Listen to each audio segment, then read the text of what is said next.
Well, got the tar board all in, so that's looking pretty good. I might put some, up in here just for sound deadening, but the important area, it's all in. I mean, it looks 100% better. Yeah, these brackets. So while I was working on this, FedEx came, and look what FedEx dropped off. The thing about Wolfberg West, I think everyone says their response and delivery time is amazing, along with their quality. So let's check out the goodies. Hold on a minute. So we got the items out. Like I mentioned, the bumper brackets. These things are gone in this 63 Beetle. In fact, those two tapped areas, nuts, those are the bolts that are just rounded off and won't come out. So I gotta cut and remove the old one out to even get the brackets off. I mean the bumper mount brackets themselves that are sticking out. These frame brackets, super high quality, as always. Thing that surprised me is right here. The rockers, were bad shape. So I thought what I was getting, I'm not complaining, is this piece here, and this would end. I had no idea it was the whole rocker. I mean, it's almost a complete heater channel. I'm pleasantly surprised. So, yeah, you got some work with that. So I started taking the tail lights out because we got to pull the rear bumpers off to really get to these brackets and replace them. And the rain held off. It's a beautiful day. So I'll see how I get it. I guess my son's friend climbed under there and said, man, he tried undoing the bolts. They just spun, and said you're going to have to cut them brackets out somehow.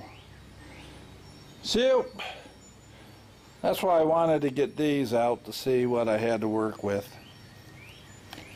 We'll bring you back when, let's see, we got a light underneath and maybe show you what we're up to. But Wolfberg West, yeah baby, they did it again. And Wolfberg, I have been purchasing parts from them for a minimum of 10 years for this bus, my son's Beetles, and their delivery and quality never wavers. It's always, you get what you pay for, and you get good quality parts. Now, I don't mind paying up for parts that are good quality, especially when you see what some of these other parts are like. All right. Saturday afternoon, made progress on that. Got to go rest the old legs and feet on the porch a while. We'll talk to you later. Okay, I stayed on task. That's quite a challenge for me. I get sidetracked a lot. For example, these bumper brackets, where their bolts are rusted and what they bolt into are rusted, and oh man, haven't crawled under there to take a look at it. My son's friend, he looked at it and was like, I'm not sure. So I stayed on task. I wanted to finish the tar board, and I did. And I wanted to clean the inside of the tranny up and put layout fluid. I did. I have never opened a 6-volt tranny or 180 millimeter tranny up for a 200 millimeter 12 volt. Yeah, I understand I need to replace the bushing. Let me sit down. It's been a long day for me already. Okay, so I understand. Where are we? Where are we? Where are we? Here. Oh, I'm sorry. Bear with me. Okay, and there I replaced the starter bushing and the 6-volt starter. Understand that. And I open up the inside of the bell housing. What I'm wondering is, here, you see how the transmission mounts, the bolts, they're kind of higher than the tab, and so I've seen on videos where they clear and grind down those tabs and open it up. So fellas, what do I do there? Do I just get new motor mounts, which I was thinking of doing, and trying to, change the way they're fastened? Or am I making it more complicated does it need to be? If you could, leave a comment whether or not I need to be concerned, let me back up, about these studs and bolts for the motor tranny sticking up in the area that I blued where you grind and relieve for the flywheel. I was noticing too, I don't know if you see it, it's kind of shiny. Looks like something was hitting. Oh, let me back up. The transmission. Can you see that? Right there? Right there. That. I don't know if that's machined in, or was there an issue where something hit it?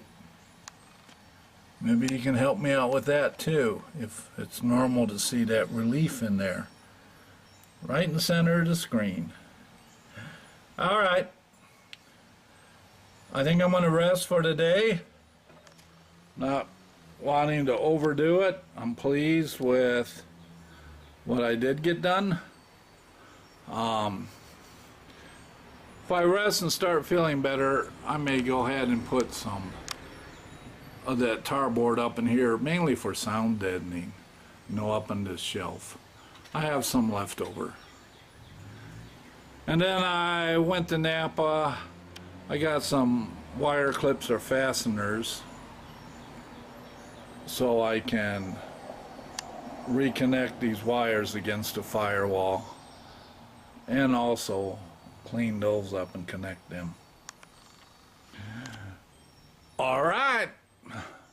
I don't know if I'm getting closer or further, but I'm having fun, and that's what it's about.